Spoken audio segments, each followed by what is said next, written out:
Hello दोस्तों, कैसे हो आप लोग। मैं आप लोगों के लिए वोकैब का एक क्रैश कोर्स लेके आया हूँ। वोकैब को हम इस क्रैश कोर्स में करेंगे रूट वर्ड से,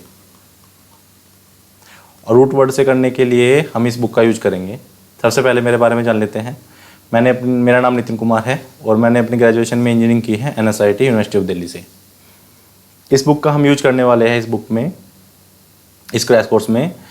इस बुक में जो वोकैब कराई गई है वो रूट वर्ड से ही कराई गई है। इस बुक में अराउंड 47 सीज़न है, सीज़न के थ्रू कराई गई है। एक सीज़न में 10-12 मीनिंग होते हैं और उनको रूट वर्ड से कराया गया है, समझाकर छोटी छोटी चीज़ें बताई गई हैं। इस क्रैश कोर्स का बनाने का क्या मतलब है? इस क्रैश कोर्स का बनाने का ये मीनिंग है कि जो इस बुक को आप देखोगे ना, अगर ये आपके पास पहले से ही है तो आप लोगों ने देखी होगी, काफ़ी मोटी बुक है। और जिसके पास नहीं है वो मैं प्रेफर करूँगा मंगा लो। 100-110 रुपये की आएगी, ऑनलाइन परचेज़ कर लो। इस बुक को जब करने बैठते हैं ना तो काफ़ी बल्कि लगती है, और बल्कि लगती है तो शुरुआत में तो काफ़ी जोश में हम स्टार्ट कर देते हैं, लेकिन हम इसको फिनिश नहीं कर पाते। तो मैं आप लोगों को इस क्रैश कोर्स के थ्रू इस बुक को फिनिश कराने में आपकी हेल्प करूँगा ताकि आप लोग इस बुक को कंप्लीट कर सको। ये बुक कंप्लीट करना बहुत ज़रूरी है वोकैब के लिए।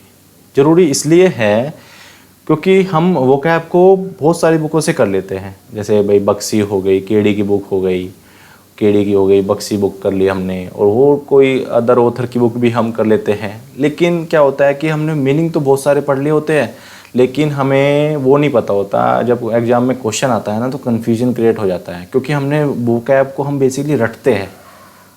सभी कहते हैं कि भाई वोकैब करो तो रट लो, मतलब मीनिंग याद कर लो। अरे यार कितना रटोगे, मतलब कब तक रटोगे। तो ये चीज़ें क्या है कि प्रॉब्लम फेस करते हैं बहुत सारे स्टूडेंट, रटा नहीं जाता।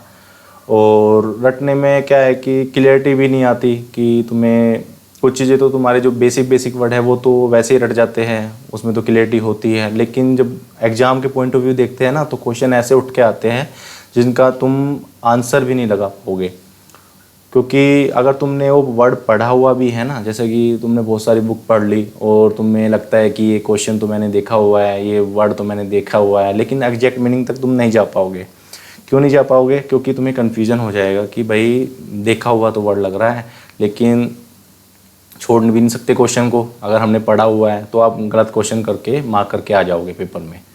तो ये नहीं करना है। हम रूट वर्ड से वोकैब को करेंगे। रूट वर्ड से करने का ये फ़ायदा होगा कि तुम्हें क्लैरिटी आएगी वोकैब में क्लैरिटी होगी तो कोई कन्फ्यूजन होएगा ही नहीं, और आप इजीली क्वेश्चन को टैकल कर लोगे एग्जाम में। अगर आपको मीनिंग याद होगा तो फिर कोई प्रॉब्लम ही नहीं है।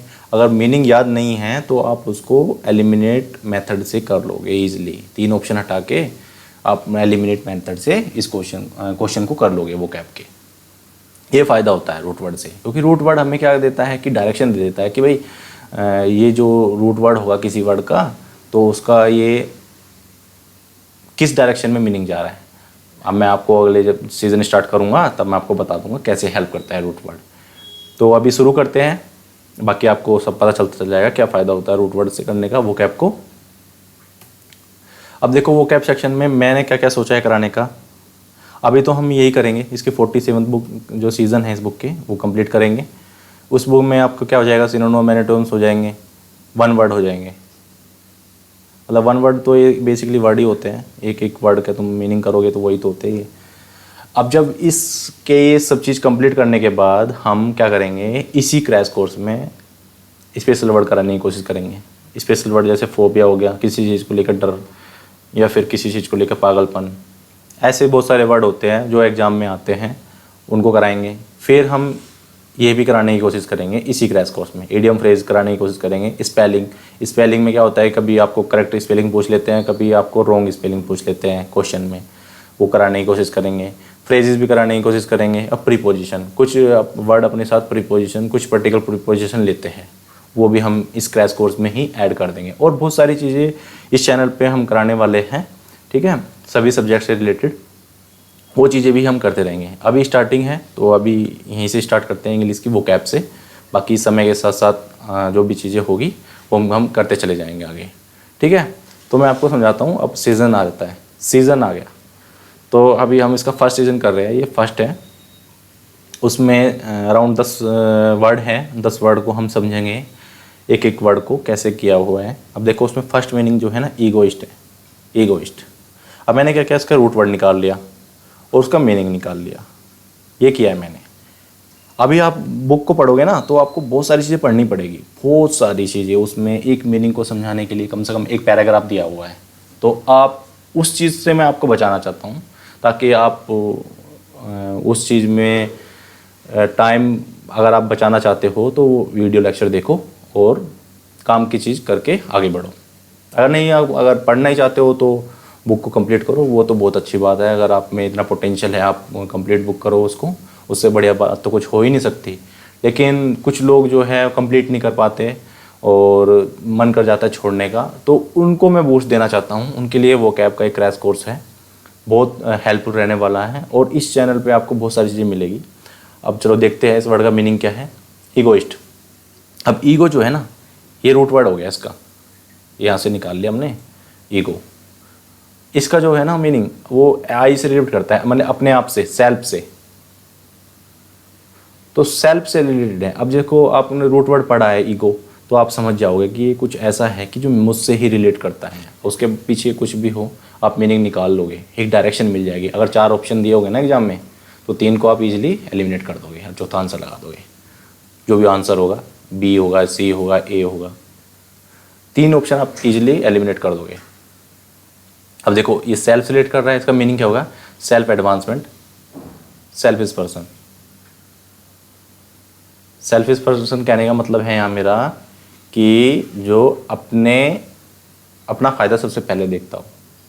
कि जैसे कुछ काम करने जाएगा तो सबसे पहले ये सोचेगा कि इसमें मेरा क्या फ़ायदा हो रहा है, इस काम को करने से मेरा क्या फ़ायदा है, उसको बोलते हैं सेल्फिश पर्सन, ईगोइस्ट पर्सन। ठीक है। सेकंड मीनिंग है ईगोटिस्ट। ईगोटिस्ट, अब देखो देखने में दोनों सेम लग रहे हैं, ईगोइस्ट, ईगोटिस्ट, ईस्ट टिस्ट। अब मीनिंग में थोड़ा अंतर है इनका। ईगो तो हमें पता चल गया कि सेल्फ से रिलेटेड है, ये जो पहला मीनिंग है वो कह रहा है कि इसमें मेरा क्या फ़ायदा है, और दूसरे वाला कह रहा है who believe that he is better than others, कि जैसे ये आदमी सबसे बेटर है, सबसे अच्छा है, कितने भी लोग खड़े हैं सबसे अच्छा मानता है अपने आप को, उसे बोलते हैं ईगोटिस्ट पर्सन। इसमें तो फ़ायदा हो रहा था उसको, इसमें ये सोच रहा है कि मैं सबसे बेटर हूँ। ठीक है, समझ में आ गया आपको? चलो आगे चलते हैं। ओल्ट्रिस्ट, ओल्ट्रिस्ट है, इसका जो रूट वर्ड है ओल्टर। ओल्टर जो रिलेट करता है वो अदर से रिलेट करता है, या फिर चेंज से, चेंज होना भी इसका ही रूट वर्ड है ये, चेंज का भी। तो इसका जो मीनिंग होगा ना, वो do work for welfare of other, जो दूसरों के लिए काम करता हो, जो दूसरों की हेल्प के लिए काम करता हो, जो दूसरों को सहायता देना चाहता हो, उसे बोलते हैं altruist person. You getting my point? Okay. Introvert, introvert, अब इंट्रो हमारा इसमें रूट वर्ड हो गया। इंट्रो है जो इनर को बताता है, अंदरूनी बातें, उसका ये रूट वर्ड हो गया। इंट्रो को जो अगर आप कहीं भी देखोगे ना, तो इंट्रो से आपको समझ में आ जाएगा कि किसको रिलेट कर रहा है, कुछ अंदर की बात है, अंदर से रिलेटेड कुछ वर्ड होगा। बहुत सारे मीनिंग हो जाएंगे इनके, एक एक रूट वर्ड से पूरी लिस्ट बन जाती है, तो आपको एक ईजिली डायरेक्शन मिल जाएगी किधर जा रहा है ये वर्ड। ए शाई पर्सन टर्न थॉट्स इनवर्ड, जो अपने बारे में ज़्यादा किसी को बताता ना हो, अपने थॉट्स को अंदर ही रखता हो, अपने बारे में ज़्यादा रिवेल ना करता हो लोगों को, उसे बोलते हैं introvert type of people. You getting my point? ऐसा पर्सन जो अपने बारे में ज़्यादा बताता ना हो, ज़्यादा बोलता ना हो और ज़्यादा सोशल ना हो, किसी से ज़्यादा मिलता जुलता ना हो, तो लोगों को उस पर्सन के बारे में डाउट होता है कि किस टाइप का आदमी है। उन्हें पता ही नहीं चलता, क्योंकि वो अपने आप को रिवेल नहीं करता, अपने आप को लेके ही नहीं आता बाहर लाने का मतलब ये नहीं है कि घर से नहीं लेके आता, कहने का मतलब है कि वो अपने बारे में जानने का मौका नहीं देता लोगों को, ज़्यादा बातें नहीं करता, बातों नहीं टाइप का नहीं होता वो, उसे बोलते हैं introvert type of people. Extrovert, अब इंट्रोवर्ट हमने पढ़ा, उसी का अपोजिट है ये एक्सट्रोवर्ट, आपको भी समझ में आ रहा होगा एक्सट्रोवर्ट। एक्सट्रो क्या है, किससे रिलेट कर रहा है? आउटर, भाई उसका अपोजिट है, तो सिंपल सी बात है, वो अपने आप को छुपाता था, अपने थॉट्स को बताता नहीं था, अपने आप को लोगों को जानने का मौका नहीं देता था। अब ये क्या है, ये ऐसा पर्सन होगा, ए फ्रेंडली पर्सन, अपने आप को उजागर कर देता है और खूब मिलजुल के रहता है लोगों के साथ, लोगों के बारे में जानता भी है और लोगों को अपने बारे में बताता भी है, और लोगों को मौका भी मिलता है इस पर्सन के, इस टाइप के पर्सन के बारे में जानने का। क्योंकि ये चुप नहीं रहते, ये बातें करते रहते हैं। तो जब बात करते हैं लोग तो बहुत सारी चीज़ें पता चल जाती है, लोगों का नेचर पता चल जाता है। तो इस टाइप के लोगों को बोलते हैं एक्सट्रोवर्ट। एम्बीवर्ट, जो इसमें एम्बी रूट वर्ड है। एम्बी का मतलब होता है बोथ। एम्बी का मतलब जहाँ भी दिखे ना तो आपको दोनों तरह की क्वालिटी रखता होगा।